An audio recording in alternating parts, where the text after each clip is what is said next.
hemos visto, había querido ser incluso más preciso que el propio Thoms en el uso del lenguaje, al atribuir al significado de cada término un sentido que se enriquecía con el contexto. La lingüística que cultivo y de la que parto, decía Green, no ha podido nunca llenarme plenamente y por eso me he sentido más satisfecho siempre que he podido llegar de las palabras a las cosas. La frase, utilizada luego por el filólogo Hugo Schuchart para combatir a los neogramáticos alemanes que pretendían basar la vida entera en las inmutables leyes fonéticas, sirvió de base para crear el método denominado Sagen und Wörter, o sea, palabras y cosas, en el que, siguiendo la opinión del sabio alemán, cada palabra tenía su propio ambiente. Aquel empeño se convirtió en ley, creó seguidores y bien pronto la dialectología y la etnografía tuvieron defensores comunes que, a pesar de las diferencias de matiz, lucharon por dar conjuntamente una explicación del mundo y de su evolución. Michel Foucault, hacia 1966,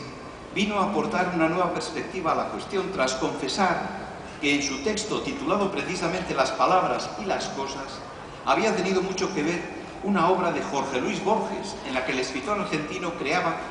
una tipología de animales siguiendo a una enciclopedia china. Borges hablaba de animales pertenecientes al emperador, animales embalsamados, animales amaestrados, lechones, sirenas, animales fabulosos, perros sueltos, etc., cuya lógica parecía estar fuera de nuestro universo cultural. Y sin embargo esa lógica existía y existirá siempre. Todo depende de la mirada y de la búsqueda de puntos comunes entre el lenguaje y el espacio. Foucault experimenta en el primer capítulo de su obra con el cuadro de Velázquez que representa a las meninas y reconoce que aunque las personas que aparecen en el cuadro tienen nombre propio, su espacio no es realmente el que estamos contemplando, sino el formado por las sucesiones de la sintaxis que crean un árbol con innumerables ramificaciones. Resulta curioso que la pretensión de Thoms de crear términos exactos que se ajustaran a la semántica le jugara tan mala pasada y la palabra folclore terminara convirtiéndose en un concepto equívoco al que todavía hoy se le atribuyen tantos significados. Quienes busquen una explicación, por ejemplo, al hecho de que un personaje como Rodrigo Díaz, el Cid, haya despertado durante siglos el interés de generaciones y generaciones de lectores y oyentes, deberán recurrir a su distintivo de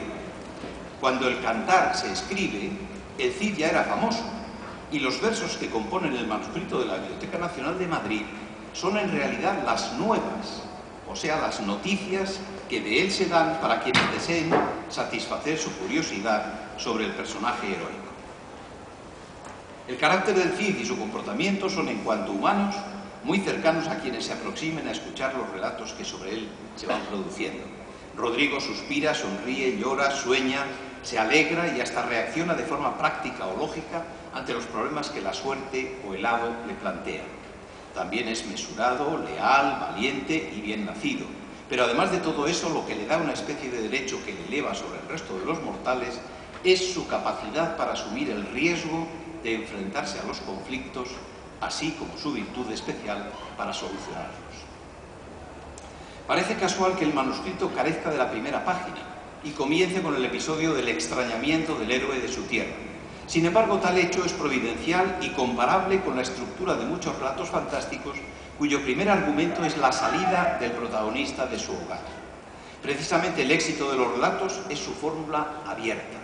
que permite ensamblar nuevos hechos, añadir sin dificultad situaciones interesantes, sin afectar o alterar la personalidad del héroe. Y estos hechos, esas circunstancias legendarias, vienen a refrendar la opinión que la sociedad tiene acerca de sus valores o a reforzar la admiración popular hacia su comportamiento. Se podría añadir que el ritual que el mito necesita para consolidarse consiste en leer o escuchar una y otra vez la historia del personaje heroico. Durante siglos ese rito se alimentó del estudio y lectura de los textos cidianos, así como de la recitación e interpretación de los mismos bajo la sujeción tan exigente como poco conocida de las normas orales. Por fortuna, entre los trabajos que ha generado el cantar, en concreto, tienen cada vez más interés aquellos que explican algunas de sus peculiaridades a través de los patrones salmódicos con que los cantores especializados transmitían esos relatos. De ese modo, cabría considerar el cantar como la instantánea de una serie de hechos que antes y después de ser fijados por escrito circularon en boca de esos especialistas, adaptando su forma y su ejecución a la habilidad del bardo o a la curiosidad de la audiencia. Cantar y romances van configurando un perfil de Rodrigo Díaz que deja de pertenecer a la historia para entrar por derecho propio en el ámbito de lo legendario o de lo mítico.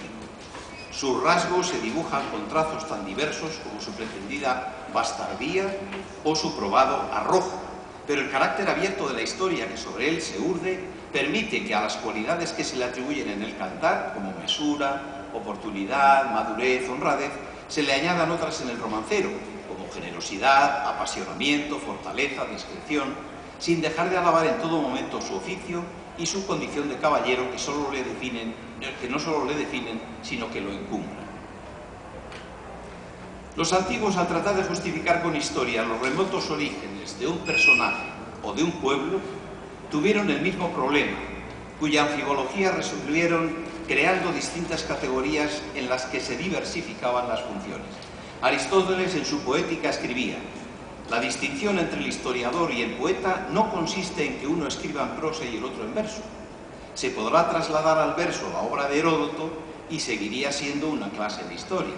La diferencia estriba en que uno relata lo que ha sucedido y el otro lo que podría haber acontecido.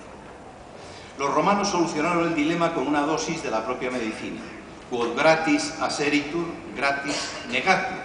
decía el proverbio latino, o sea, lo que se afirma sin pruebas se puede negar sin pruebas. Siglos más tarde, San Isidoro, completando la idea de Aristóteles, hablaba de tres tipos de categorías para definir lo relatado: historie, o sea, los hechos que realmente sucedieron; argumenta, es decir, lo que podría haber pasado pero no pasó; y fábule, o lo que es lo mismo, lo que nunca pasó ni pudo haber pasado. Remitiéndonos a la obra de Julio Caro Baroja, de las falsificaciones de la historia, don Julio nos relata, al referirse a falsificaciones famosas sobre el origen de las naciones, las historias fabulosas aparecidas desde Annio de Viterbo, y dedica al imaginativo dominico algún capítulo de su mencionado trabajo donde describe los pasos dados por el pseudo-historiador para crear, siguiendo a un monje primitivo y un poco apócrifo llamado Veroso, la prehistoria de España. Algunas de esas crónicas, en las que se trata de explicar el origen de España, cuentan que después del diluvio, el quinto nieto de Noé, llamado Túbal, se embarcó en un endeble bajel con su familia y pertenencias y navegó por distintos mares hasta arribar a un lugar hermoso y fértil. Después de desembarcar, los viajeros decidieron bautizar aquella tierra con el nombre de Hesperia, el mismo con el que denominaban a la estrella que les había guiado hasta allí. El hijo de Túbal, Íbero, quiso marcar algún tiempo después el territorio conquistado con su propio nombre, pero su hijo Hispán fue quien, al ser designado primer rey del país, impuso la denominación que habría de perpetuarse. Estos relatos legendarios tuvieron su fortuna en la Edad Media y llegaron a la Edad Moderna con aromas de antigüedad y de epopeya, sobre todo de epopeya, es decir, de poema épico en el que los nombres propios y la exageración intencionada iban conduciendo la historia hacia los huertos conocidos y trayendo el agua a los molinos propios. Hesperia en realidad era como los griegos llamaban a todas aquellas tierras que se hallaban hacia el occidente, es decir, hacia donde el sol se ponía. Pero en este caso lo importante era que en el rompecabezas de la fábula encajaran todas las piezas, o sea, todas las versiones conocidas de las narraciones legendarias sobre nuestros orígenes, y así se escribía la historia. No es extraño, por tanto, que desde hace mucho tiempo la palabra historia tenga en nuestro país un significado dudoso. El defecto de las crónicas, dice una de ellas, es que los que las escriben lo hacen por mandado de los reyes y príncipes, por los complacer, el lisonjar o por temor de los enojar.